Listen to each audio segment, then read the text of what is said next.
Pag ang puso mo'y minsang nabasag, mahirap na itong buuin.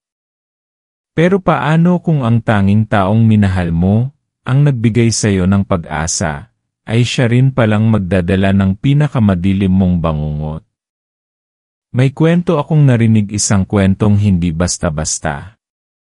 Hindi ito katang-isip, kundi totoong pinagdaanan ng isang binatang halos kinalimutan na ng mundo. At ngayon, sa gabing ito, ikukwento ko sa inyo ang kwento ng isang lalaking nabuhay sa dilim at minahal ang isang nilalang na galing sa mundo ng kadiliman. Si Leo. 21. Tahimik, tikom ang bibig, pero sa likod ng malamig niyang mga mata, may apoy ng paghihiganti at sakit. Wala siyang pamilya. Bata pa lang siya nang mamatay ang mga magulang niya sa isang sunog. Aksidente, sabi ng mga pulis noon. Pero alam ni Leo, hindi yon aksidente. May gumawa. At mula noon, natuto siyang mamuhay mag-isa. Sa ilalim ng tulay. Sa loob ng lumang bodega. Sa mga eskinita kung saan hindi pumapasok ang liwanag. Tumira siya sa kalye, nangungupit para lang may makain. Hanggang sa may kumuha sa kanya, isang sindikato. Dito nagsimula ang pagbabago ng buhay niya. Tinuruan siyang magtago, tumakbo at pumatay. Naging hitman siya. Bata pa lang, sanay na sa dugo. Pero sa kabila ng lahat, hindi nawala sa puso niya ang tanong, bakit? Bakit pinatay ang pamilya ko? Isang gabi sa Bicol, may target siyang kailangang tapusin. Isang lokal na politiko raw na may itinatagong krimen. Pero habang nasa misyon, may nakilala siyang babae, si Lyra. Tahimik din, mapungay ang mata, laging tila may gustong sabihin pero hindi masabi. May kung anong kakaiba sa kanya, pero hindi mo agad mapapansin. Hindi siya kagandahan sa panlabas, pero may hatak.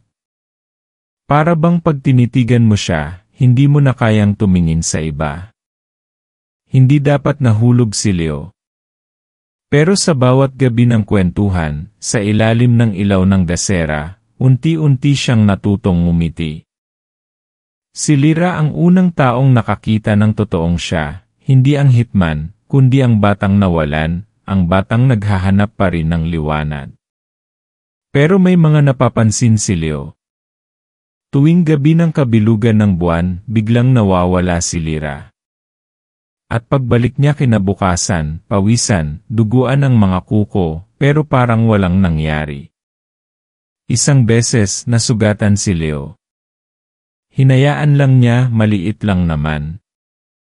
Pero sa halip na takutin, dinilaan ni Lyra ang sugat niya. Para gumaling agad, sabi niya.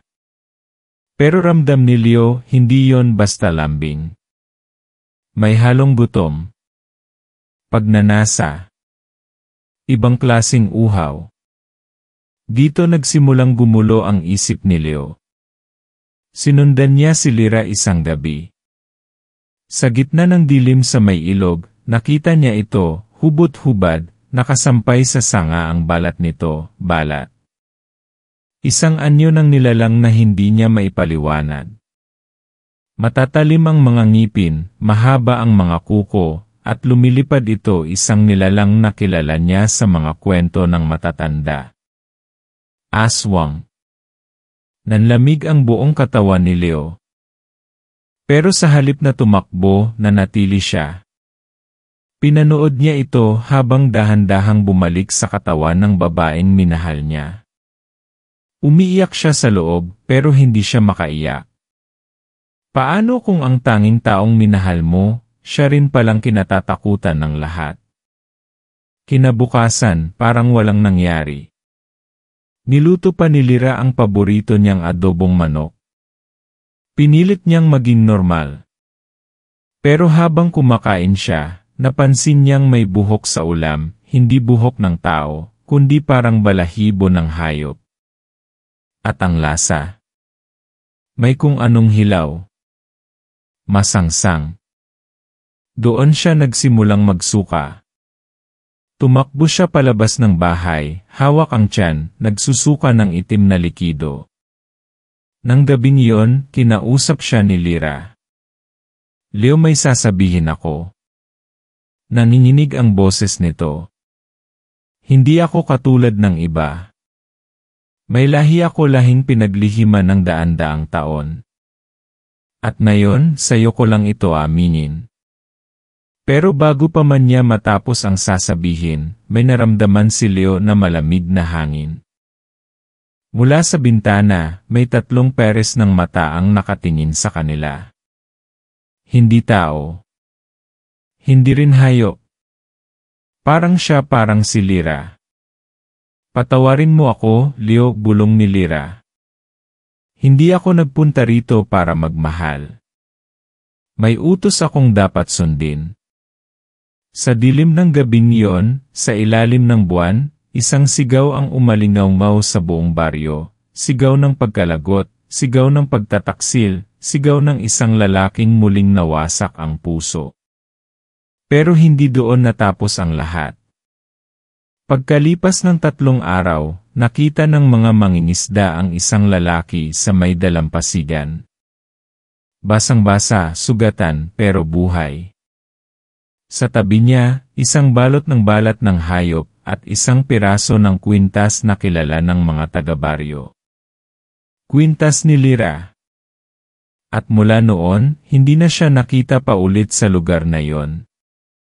Pero may mga kwento ng isang binata na gumagala tuwing gabi, may hawak na itak, at hinahanap ang babaeng minahal niya. Hindi para muling makasama kundi para wakasan kung anumang sumpa ang iniwan sa kanya. At kung minsan, kung tahimik ang gabi, maririnig mo ang boses ng babae humihingi ng tawad.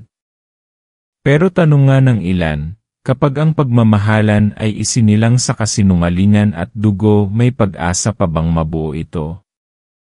O baka naman ang tunay na halimaw ay hindi yung nilalang sa dilim, kundi yung taong handang magmahal kahit alam niyang sisirain siya nito. Ito ang kwento ni Leo. Ng hitman na natutong magmahal. At ng kasintahang hindi niya kailanman lubos na makikilala. At ito ang simula pa lang. May mga sugat na hindi nakikita sa balat. At ang sugat ni Leo matagal nang nanunuot sa buto. Matapos ang gabing iyon, ang gabi ng pagtataksil, ng katotohanan, at ng pagkawasak, lumaya si Leo sa baryong iyon. Wala siyang sinabihan. Bitbit lang ang itak, isang lumang jacket, at ang kwintas ni Lyra.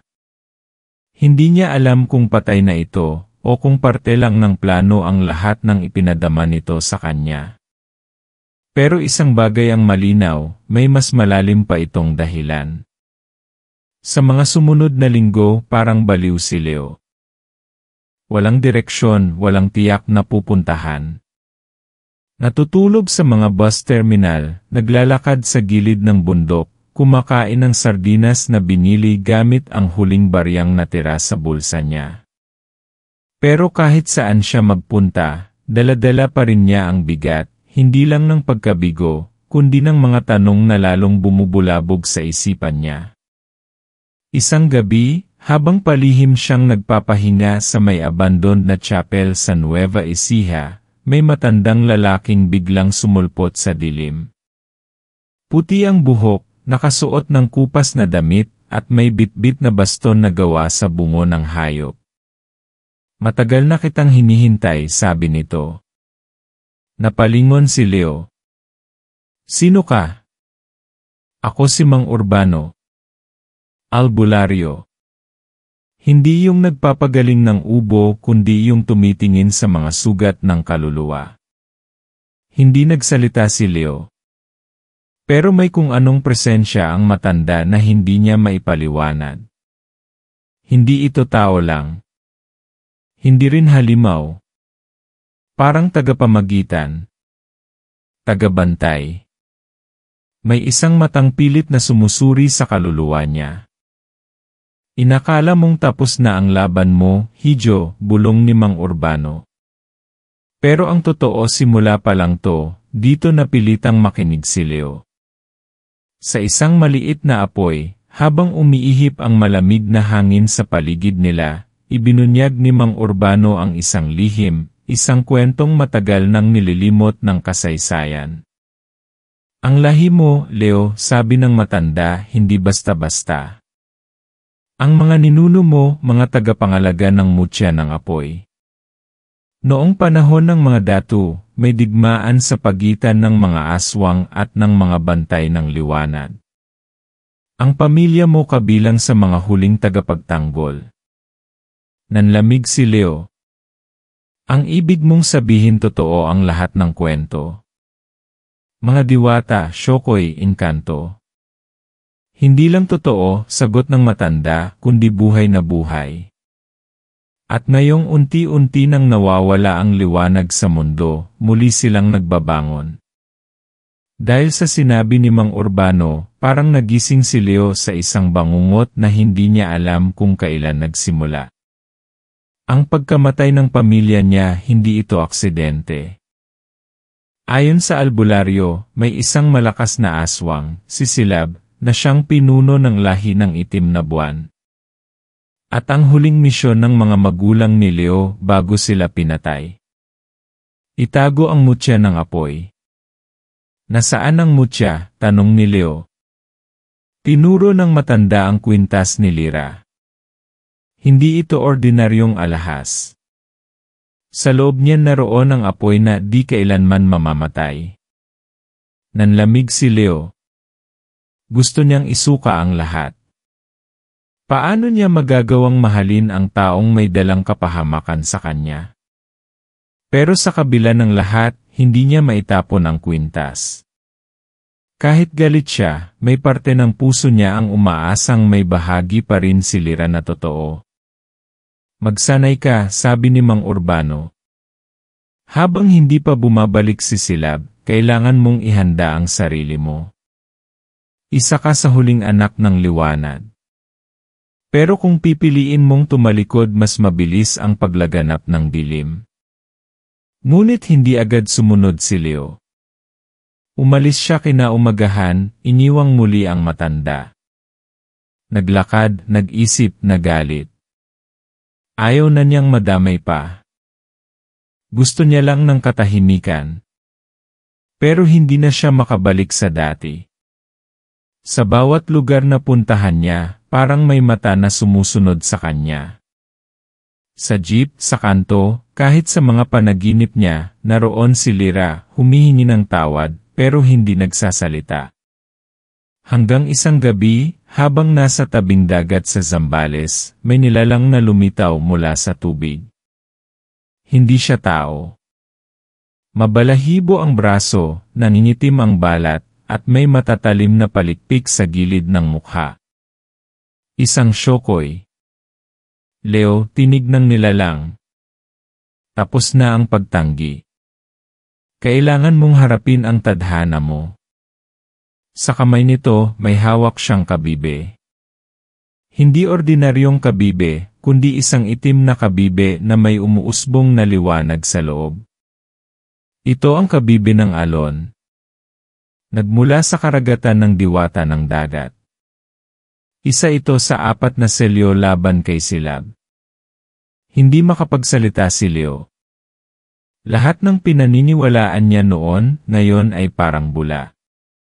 Pero kahit hindi niya palubos na matanggap, may sigaw sa loob niya na nagsasabing, hindi pa tapos ang lahat.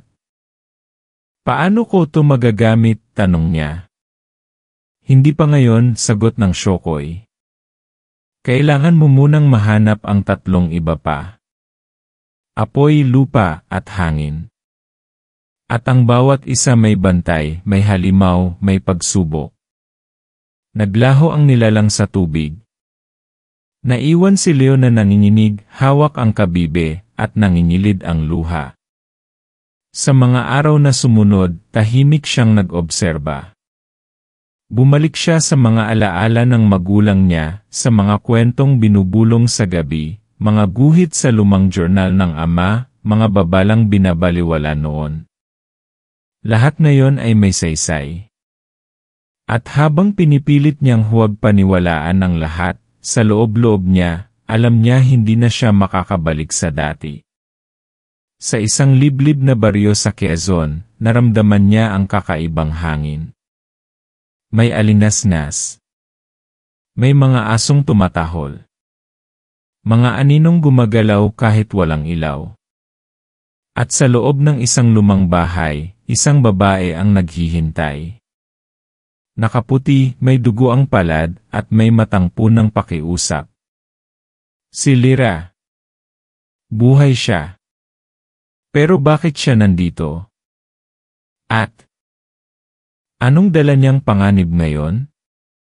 Hindi pa tapos ang kwento ni Leo. Mas madilim pa ang paparating.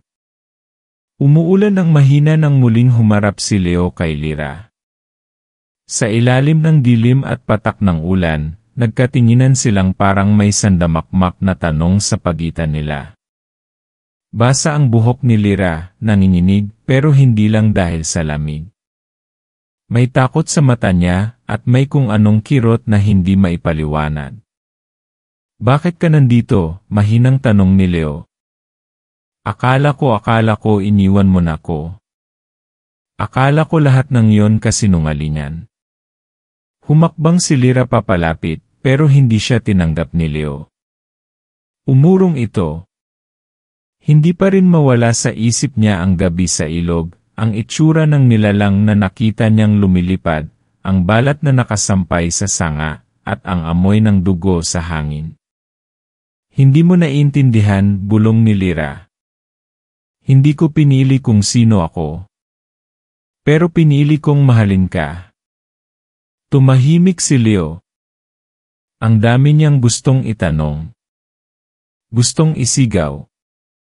Gustong ipagluksa. Pero sa dami ng sugat na bitbit niya, natuto na lang siyang kimkimin ang lahat.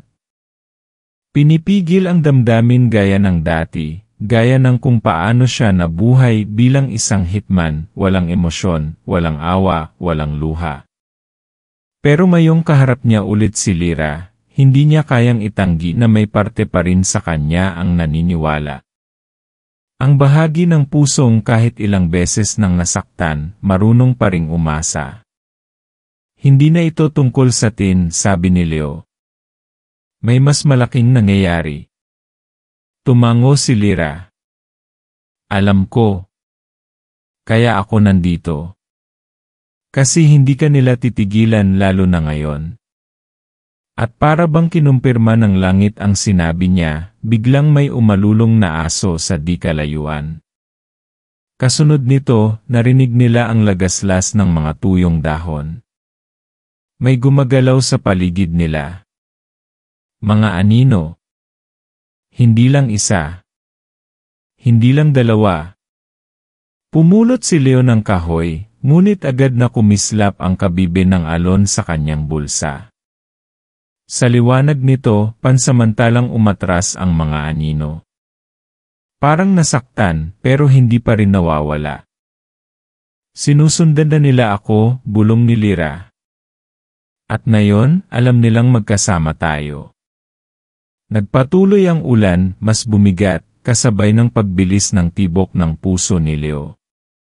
Tumakbo silang dalawa papasok sa lumang bahay, isinara ang pinto, isinuksok ang lamesa para ipagharang.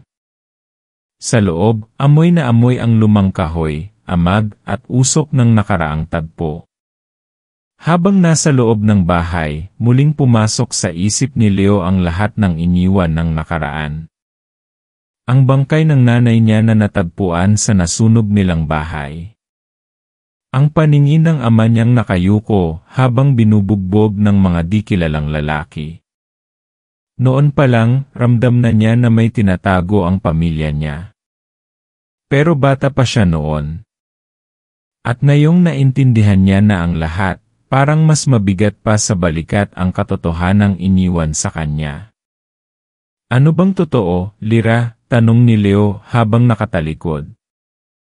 May halaga ba talaga ako sa'yo, o isa lang akong daan para sa mutya? Natahimik si Lyra. Lumapit ito sa likod niya, dahan-dahang inilagay ang palad sa likod ng binata. Leo, hindi ko alam kung paano pa kita mapapaniwala. Pero nung una, utos lang. Hanapin ka. Agawin ang mutya. Patayin ka kung kailangan. Pero nung nakilala kita, nabitin ang salita niya. Nanginig ang boses. Naramdaman ko ang sakit mo. Ang lungkot mo. At sa unang pagkakataon naramdaman ko rin kung paano magmahal bilang tao. Dumapo ang katahimikan. Sa labas, patuloy pa rin ang bulong ng ulan, pero sa loob ng lumang bahay, may hangin ng kapatawaran at pagkalito. Hindi pa man sila nakakahinga ng maayos, biglang may malalakas na hampas sa bintana. 1, 2, 3. Parang may mga kamay na pilit bumubutas papasok. Tara na, sabi ni Leo. Kailangan na nating umalis dito. Tumakbo silang muli sa gitna ng gabi, patungo sa kakahuyan. Sa bawat hakbang, may aninong sumusunod. Itim, mabilis, at halos hindi na makilala. Hindi ito mga ordinaryong aswang. May mas malalim na enerhiyang bumabalot sa paligid. Biglang lumitaw ang isang nilalang mula sa likod ng puno. Matangkad, baluktot ang katawan, may malalaking mata na kulay pula. Kumakapit ito sa mga sanga gamit ang mahabang kuko. Humarang ito sa daraanan nila. Ang anak ng apoy, garalgal ang boses. Tapos na ang oras mo. Agad hinugot ni Leo ang itak. Pero bago pa man siya makalapit, umilaw ang kabibe sa kanyang bulsa. Mula rito, kumalat ang bughaw na liwanag na parang alon, isang proteksyong tinulak ang nilalang palayo. Napasigaw ito. Umatras. Nawala sa dilim. Muling nanahimik ang gubat. Humihingal si Leo. Basang-basa. Pagod. Pero sa loob niya, may kakaibang init, init na hindi galing sa katawan, kundi sa damdaming matagal nang natutulog. Ito ang unang pagkakataong nakaramdam siya ng tunay na kapangyarihan. Hindi dahil sa lakas ng kamay, kundi sa bigat ng responsibilidad. Sa dami ng misyon niyang pinatay ang damdamin, ito lang ang laban na may ibig sabihin. At sa kauna-unahang pagkakataon, napaisip siya, baka ito nga ang dahilan kung bakit ako nabuhay. Pero kahit may liwanag na sa palad niya, hindi pa rin mawala ang takot. Takot na baka si Lyra ay muling mawala. O baka siya mismo ang mawala ng sarili. Takot na baka sa huli wala rin siyang mailigtas. Kaya't sa gitna ng madilim na kagubatan, sa ilalim ng ulan at anino, bumulong siya sa sarili, hindi pa tapos. Hindi pa ito ang wakas. At habang lumalakad silang dalawa, si Leo at si Lyra, papalayo sa mga anino ng gabi, isang mata ang nagmamasid sa kanila mula sa taas ng punong kahoy. Mapula. Nagniningas. At mumiti ito sa dilim. Si Silab ay gising na. At alam na niya kung sino ang papatayin sa huli. Sa sumunod na mga araw, ramdam na ramdam ni Leo ang pagbabago ng hangin. Hindi na ito ang simpleng malamig na simoy ng gabi. Parang may nakakubli sa bawat ihip. Parang bawat hakbang nila ni Lyra ay sinusundan ng mata na hindi nila makita. Tahimik ang paligid, pero hindi mapakali ang kaluluwa. Minsan sa gabi, bigla na lang susumpong ang kabibe ng alon sa kanyang bulsa. Iilaw ng saglit, parang babala. Kahit wala namang kaaway sa paligid, may nararamdaman silang bigat, parang presensya ng isang nilalang na masyadong makapangyarihan para basta makita ng mata. Hindi ito takot lang, kundi babalang tumatagos sa buto. Minsan, habang naglalakad sila sa tabing bundok, nakakita sila ng mga uwak na lumilipad pabalik-balik. Hindi ito mga karaniwang ibon, ang mga mata ng mga ito ay pula, at ang balahibo'y parang gawa sa abo. Tahimik itong nakatanaw sa kanila mula sa itaas, hindi gumagalaw, hindi pumipikit. Hindi to normal, bulong ni Lyra. Mga mata ni Silabian. Pinapadalhan tayo ng babala. Hindi siya nagpapadala ng babala, sagot ni Leo. Gusto lang niyang matakot tayo bago pa man magsimula ang tunay na laban. Pero kahit anong tapang ang sabihin niya, hindi niya maikakailang may panginginig pa rin sa boses niya. Hindi dahil mahina siya, kundi dahil alam niyang hindi lang buhay ang nakataya rito. Kaluluwa. Mundo. Lahat. Tuwing gabi, habang nagpapahinga sa ilalim ng sira-sirang bubong ng isang abandonadong paaralan, pinagmamasdan ni Leo ang kabibe. Maliit lang ito, pero ramdam niyang may kabigatan sa loob. Minsan, naririnig niya pa ang dagundong ng alon mula rito, kahit nasa kabundukan sila. Para bang sinisigaw nito ang paparating na unos. Paano kung hindi ko kayanin, bulong niya kay Lyra, habang magkatabi silang nakaupo sa isang sira-sirang silid-aralan. Paano kung hindi talaga ako nilikha para sa ganito? Tumingin sa kanya si Lyra, tahimik muna, bago sumagot. Wala namang isinilang na handa sa giyera, Leo. Kahit ang mga halimaw, natututo ring matakot. Pero ang pinagkaiba mo sa kanila, marunong kang magmahal. Kahit gaano kawasak. Napayuko si Leo. Sa loob-loob niya, gusto niyang maniwala. Pero sa bawat gabi ng pagtakbo, sa bawat paalala ng sugat ng nakaraan, mas ramdam niya ang bigat ng pagkatao kaysa sa kapangyarihan. Isang gabi, habang natutulog si Leo sa gilid ng apoy, nanaginip siya. Nasa gitna siya ng isang madilim na gubat. Tahimik. Walang ingay, walang hangin. Pagkatapos, may isang sigaw na biglang sumambulat mula sa kawalan. Sigaw ng isang batang umiiyak. Humihingi ng tulong. Sinundan niya ang sigaw, pero imbes na makita ang bata, nakita niya ang sarili niya, maliit, duguan, yakap-yakap ang katawan ng ina. Nakahandusay ito, sunog ang balat, at ang mga mata blangko. At sa likod niya, isang nilalang na halos hindi niya masulyapan. Malaki. Maitim. At may pakpak na parang usok. Pagkagising niya, basang-basa siya ng pawis. Hinal. Nanginginig ang kamay. Nandito na siya, bulong niya. Kinaumagahan, lumabas sila ng paaralan.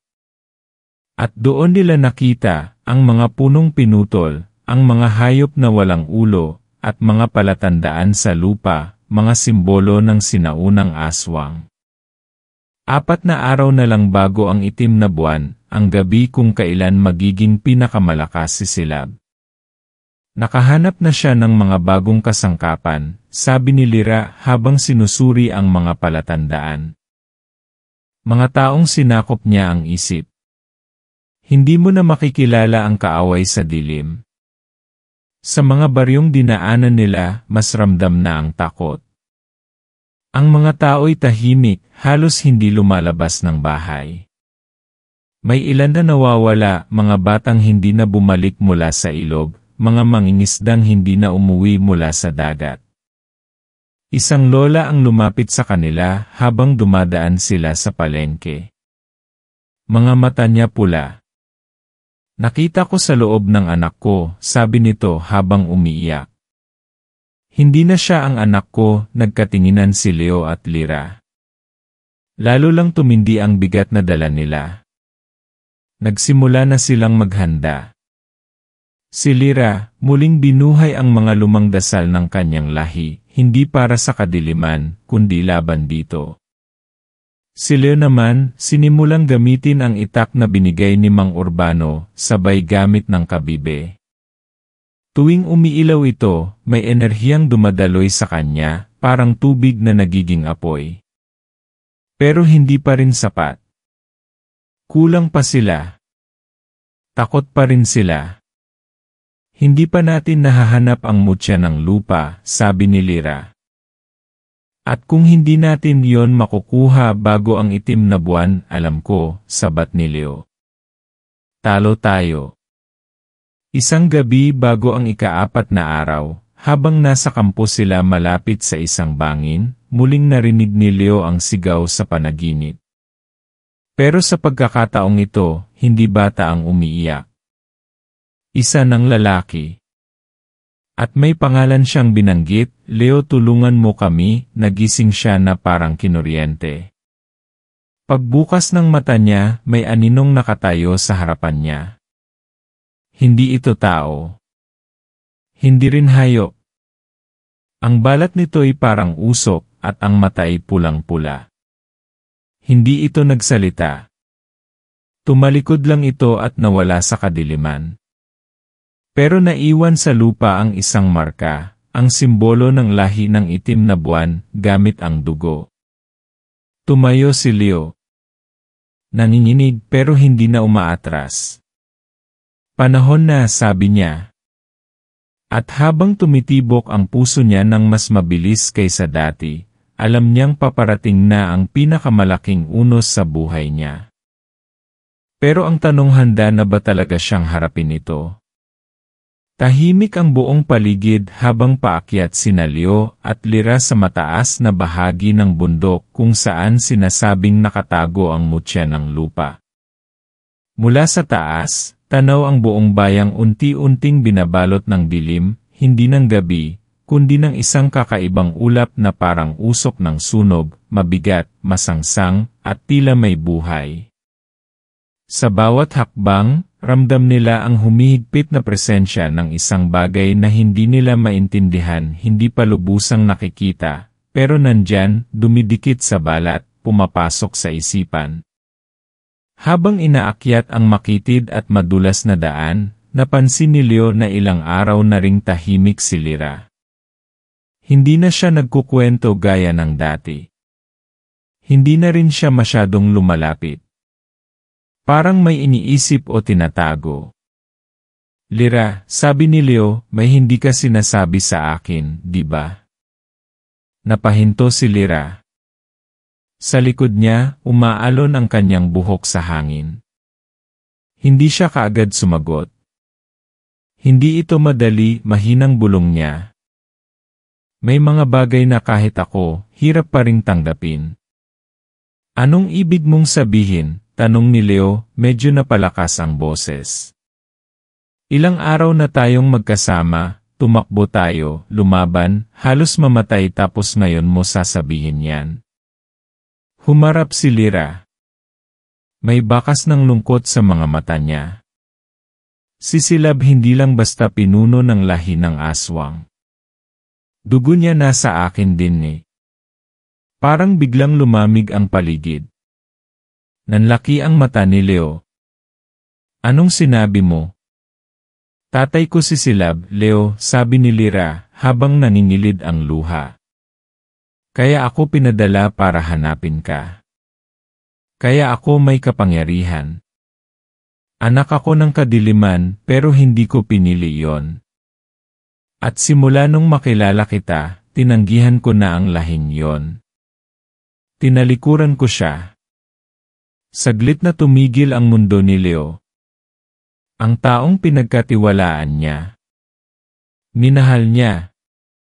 Kinampihan niya kahit sa kabila ng takot, anak pala ng nilalang na gustong tapusin ang mundo. Bakit mo to itinago? Garalgal ang boses niya.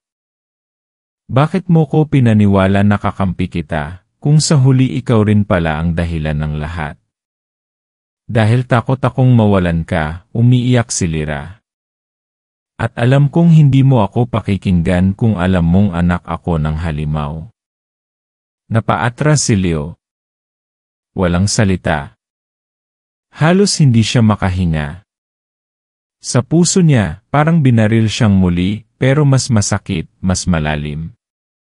Hindi ng bala, kundi ng pagtitiwala. Bago pa man siya makapagsalita, biglang nagbago ang ihip ng hangin. Umalinggaw ang tunog ng sigaw, hindi ng tao, kundi ng daan-daang nilalang. Sabay-sabay. Parang pagsabog ng impyerno sa kalikasan. Tumakbo silang dalawa, hindi na pinag-uusapan ang issue sa pagitan nila. Nauuna si Leo, nakahawak sa kabibe ng alon, habang si Lyra ay nagsimulang magdasal sa wika ng mga diwata, lumalaban sa mismong dugong nagmula sa kadiliman.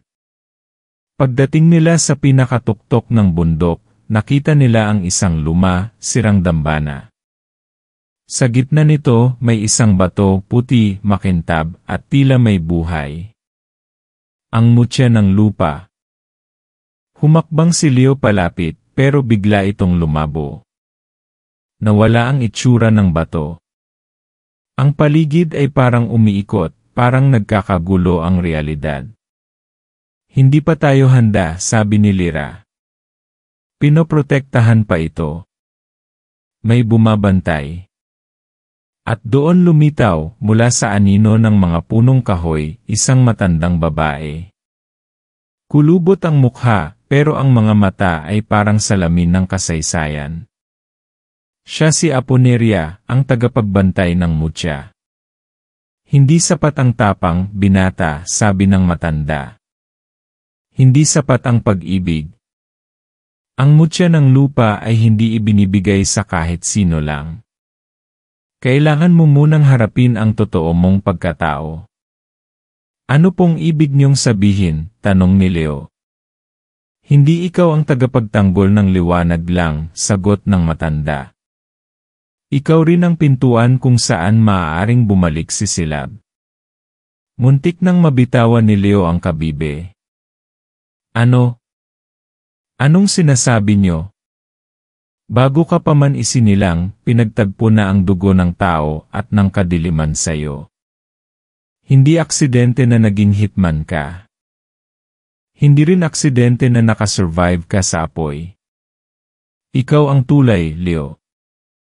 Ikaw ang susi. At depende sa puso mo maaari kang maging ilaw o maging apoy ng pagkawasak. Nanginig si Leo. Lalong sumikip ang dibdib niya. Lahat ng pinaniniwalaan niya ay biglang nagdurog-durog. Lahat ng inakala niyang laban sa labas ay nasa loob pala niya. Maya-maya, narinig nilang muling bumugso ang hangin, pero hindi hangin ito. Apoy. Lumilipad. At mula sa malayo, nakita nila si Silab, nakalutang, nababalot sa apoy at usok, mga matay sumisindig ng pula.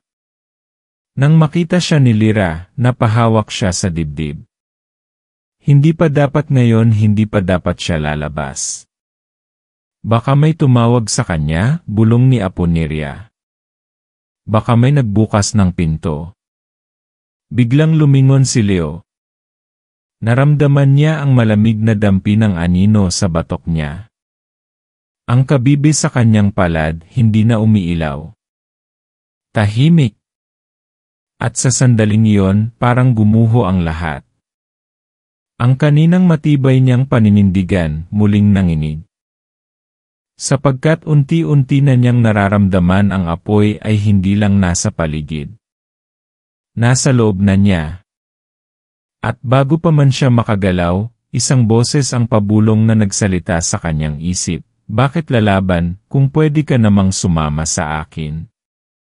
Hindi na siya sigurado kung sarili niyang tinig iyon, o kung si Silab na ang nagsisimulang pumasok sa kanyang kaluluwa.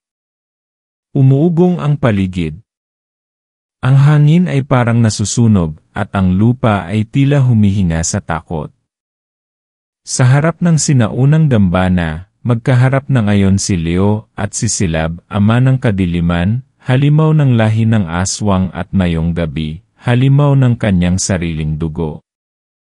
Nakatayo si Leo, hawak ang kabibe ng alon, nanginginig pero matatag. Sa kanyang likod si Lyra, sugatan, pero nakatayo pa rin. Sa kanilang gilid, si Aponeria, nakapikit, tahimik na nagdarasal. At sa kalangitan sa itaas, ang itim na buwan, buong buo, nangingitim, parang mata ng kamatayan na nakatitig sa kanila. "Kaya mo pa bang tumayo, anak?" tanong ni Silab, habang unti-unting lumalapit. Hindi siya sumisigaw.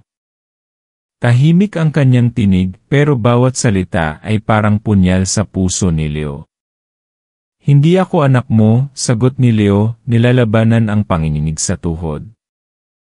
"Ang dugo mo man ang dumadaloy sa ugat ko, hindi ibig sabihin, ikaw na rin ang pupuntahan ng landas ko." Tumawa si Silab. Malamig. Walang buhay. Lahat ng tumatakbo sa landas ng liwanag ay mauwi rin sa dilim, Leo. Ako ang simula mo. Ako rin ang magiging wakas mo. Hindi kong pipiliin kung labanan ka. Labanan ako. Kumislap ang mata ni Silab. Sa isang iglap, dumilim ang paligid, at parang nilamon ng anino ang buong bundok. Mula sa likod niya, may mga nilalang na lumitaw, hindi na tao, hindi na hayop. Mga dating tao, ngayon ay alipin ng kanyang kadiliman. Pamilyar ang ilan sa mga mukha ni Leo. Isa roon ang dati niyang kasamahan sa lansangan. Isa, guro niya noong bata pa siya. Hindi na ito laban lang ng lakas, bulong ni Aponeria. Ito'y laban ng puso, ng loob, ng pagpili. Kung ganon huminga ng malalim si Leo, pinikit ang mata, dito ko pipiliin ang dulo ko. Tumakbo siya. Mabilis.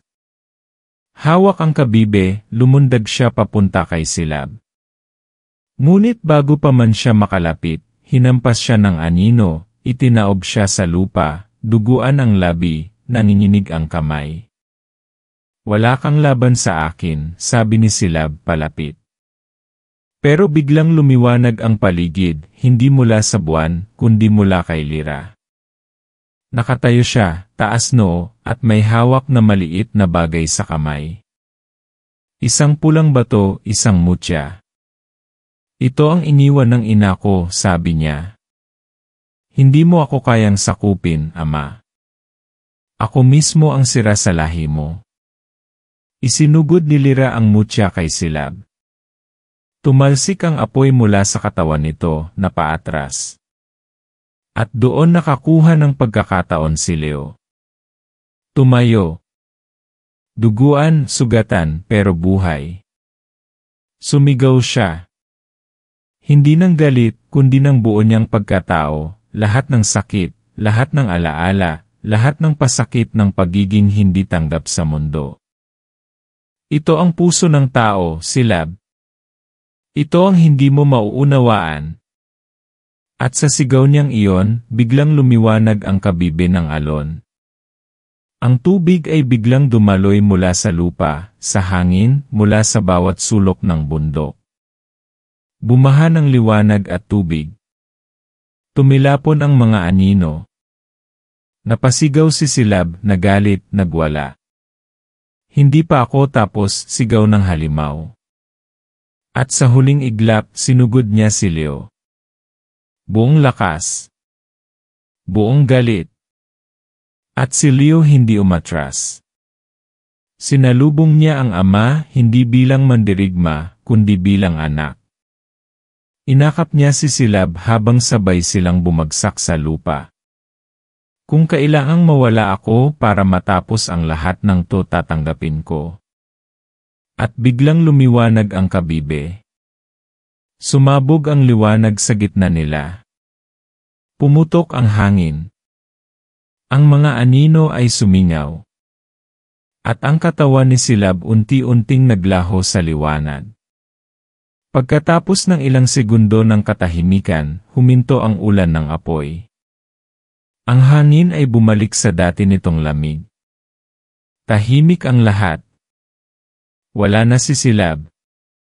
Wala na ang kadiliman. Pero si Leo wala na rin. Naglakad si Lyra papunta sa gitna ng liwanag. Nandoon, sa gitna ng putik, ang kabibe, basag na, pero mainit pa rin. Katabi nito ang itak ni Leo. Walang katawan. Walang dugo. Wala kahit anino ng kanyang pagkatao. Umiiyak si Lyra. Lumuhod siya. Hindi ito ang huling beses, Leo. Hahanapin kita saan ka man mapunta. Lumipas ang mga araw. Bumababa na ang liwanag ng itim na buwan. Bumalik ang katahimikan sa mga baryo. Isa-isang bumalik ang mga nawawalang tao. Pero may isa pa ring nawawala, si Leo, ang binatang hitman na naging bayani ng isang mundong hindi niya piniling pasukin. Isang hating gabi, habang tahimik na naglalakad si Lyra sa tabing dagat, may narinig siyang tunog ng alon. Hindi ito kakaiba, ngunit may dala itong bulong. Lyra, napalingon siya. Walang tao. Pero sa gilid ng bato, may maliit na bagay na kumikislap, isang bagong kabibe. Bago pero pamilyar. Dinampot niya ito. Hinawakan. At mula sa loob, naramdaman niya ang init, hindi ng apoy, kundi ng puso. Isang presensya. Mahinang tibok ng damdaming hindi nawawala. Leo. Hindi siya sumagot. Pero alam niyang hindi ito paalam. Alam niyang may natitira pa.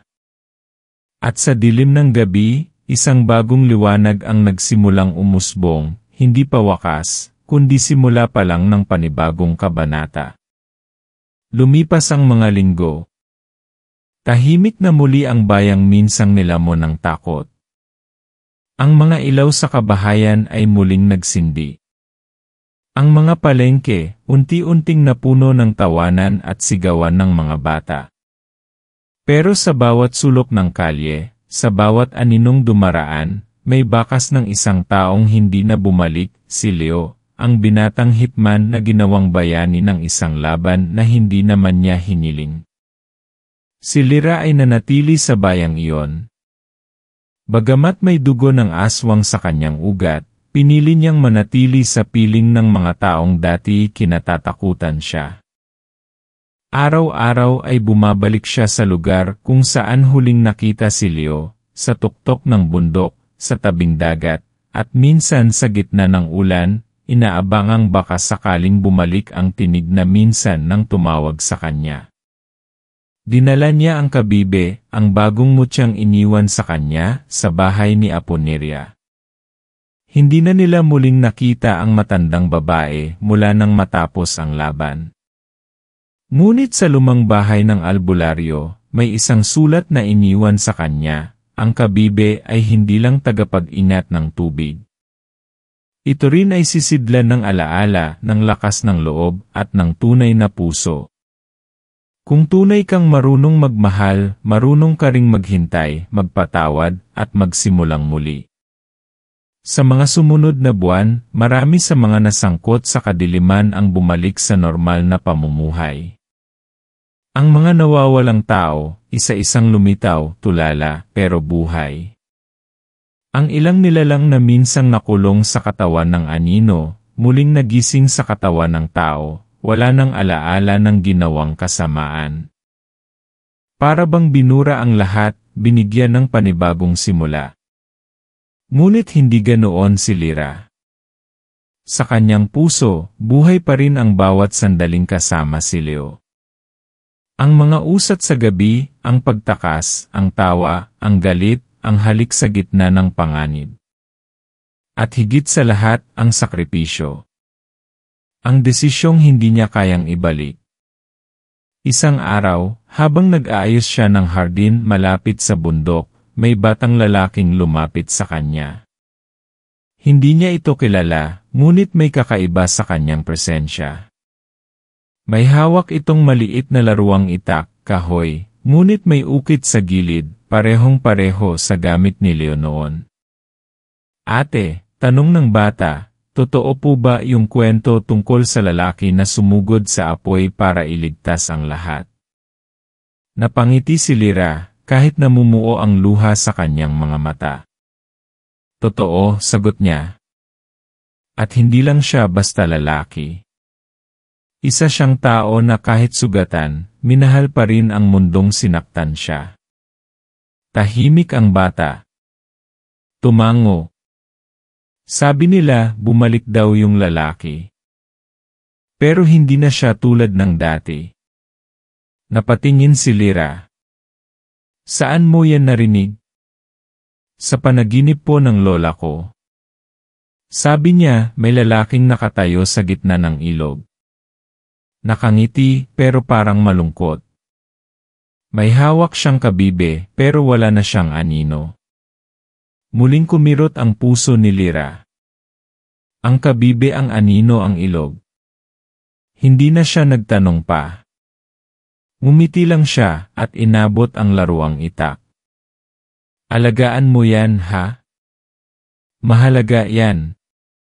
Opo, sagot ng bata. Ipaglalaban ko po kung ano ang tama. Nang gabing iyon, habang nakaupo siya sa ilalim ng punong akasya sa tabi ng kanyang bahay, biglang bumuhos ang ulan. Malamig. Banayad. Parang yakap ng isang alaala. Dinampot niya ang mutya, hinawakan ito sa dibdib at pumikit. Leo, bulong niya, kung naririnig mo ako salamat. Dahil sa'yo, natuto akong pumili. At sa bawat paghinga ko, dala pa rin kita. Lumipas ang panahon. Dumating ang bagong henerasyon. Ang mga alamat tungkol kay Leo ay naging bahagi na ng kwento ng bayan, isang nilalang na minsang naging anino ng kadiliman, ngunit piniling maging ilaw para sa iba. Minsan, may mga batang nagsasabi na nakikita nila ang anyo ng isang lalaking nakatayo sa taas ng bundok sa tuwing may bagyo. Minsan, may babaeng lumilitaw sa panaginip, may hawak na kabibe, at tinuturuan silang maging matapang. Ang mga kwento ay parang hangin, dumaraan, hindi palaging nakikita, pero nararamdaman. At sa bawat paggalaw ng alon, sa bawat liwanag ng buwan, sa bawat pagkislot ng hangin nariyan pa rin sila. Hindi man muling nagtagpo ang landas ni Leo at Lyra, nanatili silang bahagi ng isa't isa. Sa alaala. Sa kwento. Sa mga pusong natutong pumili ng kabutihan sa gitna ng dilim. Dahil sa dulo ng lahat ang tunay na kabayanihan ay hindi laging matatagpuan sa laban. Minsan, ito'y nasa tahimik na desisyong ipagpatuloy ang pagmamahal, kahit wala ng katiyakang may babalik pa. At ang liwanag na yon, kahit gaano kaliit, sapat na para panatilihing buhay ang pag-asa sa mundong minsan ay nilamon ng kadiliman.